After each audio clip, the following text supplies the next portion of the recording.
নির্বাচন কমিশন এক্ষেত্রে কালিয়াচকের ঘটনা আপনি যা বলছেন, নির্বাচন কমিশনের এক্ষেত্রে বলবো নিকাম্মা। আর যে কথাগুলো বলা হয়েছে যে এবার নির্বাচনে আমরা বামফ্রন্টের শরিক দলের প্রার্থী, বামফ্রন্টের সহযোগী প্রার্থী, তাদের আমরা বোঝাপড়ার মাধ্যমে তাদের আসন বন্টনের কর্মসূচিতে আমরা যুক্ত ছিলাম। সেভাবেই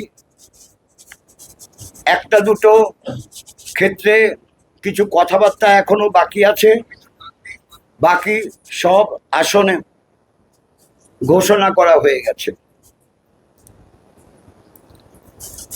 এখানে নির্বাচনী ইশতেহারে আমরা বলতে চেয়েছি খুব নমনীয়ভাবে একটা জনহিতকর সরকার কি কর্মসূচি নেওয়া উচিত সেটাই আমরা রেখেছি,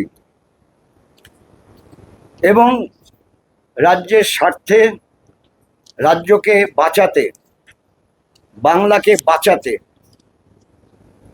বাংলায়, পশ্চিমবাংলায় এখন যা চলছে তা একদিকে নৈরাজ্যবাদীদের সরকার রাজ্যে আছে,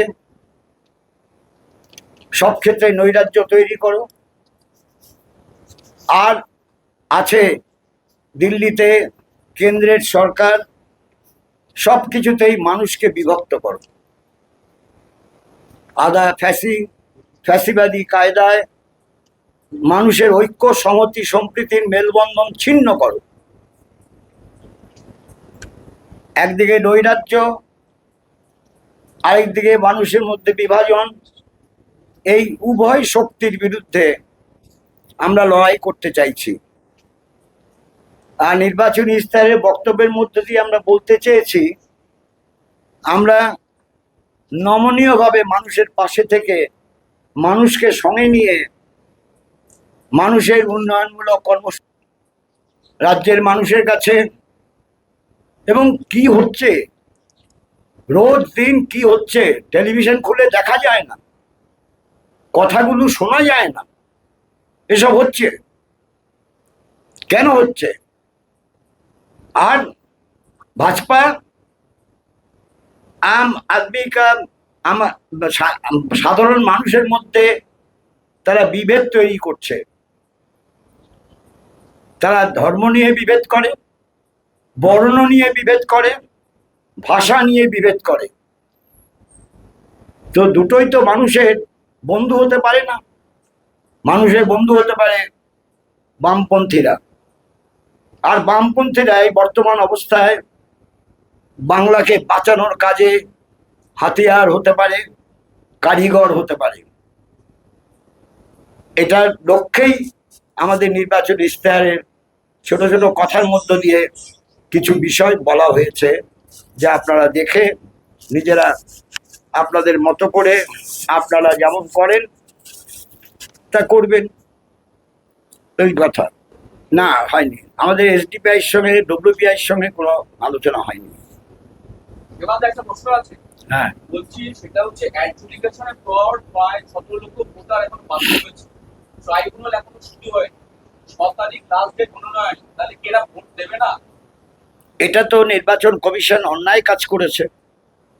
আমরা প্রথম দিন থেকে বলে আসছি, আমরা যখন ডেপুটেশনে গিয়েছিলাম অনেক দিন, আজকে থেকে বোধহয় 2 মাস আগে, প্রায় 2 মাস আগে আমরা বলে এসছিলাম বৈধ ভোটার তার নাম বাদ দেওয়া যাবে না। যারা বৈধ ভোটারের নাম লিপিবদ্ধ করতে হবে। আমরা শুনতে পাচ্ছি অনেক বৈধ ভোটারের নাম কাটা হয়েছে। এটা শুধু ধর্ম দেখে কাটা হয়েছে তা না, ধর্মের বাইরেও কাটা হয়েছে। অনেকে বলে শুধু মুসলমান মানুষের কাটা হয়েছে, হয়তো সংখ্যায় বেশি হতে পারে, কিন্তু হিন্দু মানুষেরও কাটা হয়েছে। ফলে এটা নির্বাচন কমিশনকে আপৎকালীন বিষয় হিসেবে দেখা উচিত, এবং তাদের নমিনেশন দিয়ে যে ট্রাইব্যুনালের রায় বেরোনো পর্যন্ত তাদেরকে ট্রাইব্যুনালের রায় তাড়াতাড়ি সেই ক্ষেত্রে দ্রুত যারা প্রার্থীর ক্ষেত্রেও আছে সেটা নিষ্পত্তি করা উচিত। আর যোগ্য ভোটার তার ভোটাধিকার ফেরত দেওয়া উচিত। যা করছে নির্বাচন কমিশন অন্যায় কাজ করছে। আর এই অন্যায় কাজকে নিয়ে আবার সরকারের পক্ষ থেকে গোট পাকানো হচ্ছে, সেটাও অন্যায় হচ্ছে। নির্বাচন কমিশন এক্ষেত্রে কালিয়াচকের ঘটনা আপনি যা বলছেন, নির্বাচন কমিশনের এক্ষেত্রে বলবো নিকাম্মা। তারা আগে থেকে কেন বুঝলো না? তারা কেন স্পট ভেরিফিকেশন করলো না? কেন যখন ডিএম অফিসে করার কথা প্রস্তাব দিয়েছিল জুডিশিয়াল অফিসাররা, তা ডিএম অফিসে করলো না কেন? এর মধ্যেও চক্রান্তের গন্ধ খুঁজে পাচ্ছি। তারা যদি জেনুইন ভোটার হয় তাদের আসা উচিত, ভোট দেওয়া উচিত। গুজরাটে এমনকি আহমেদাবাদে অনেক স্বর্ণকার আছে যারা হয়তো তারা বাঙালি, তাদের হয়তো অনেকে ভোটার আছে এখানেতে,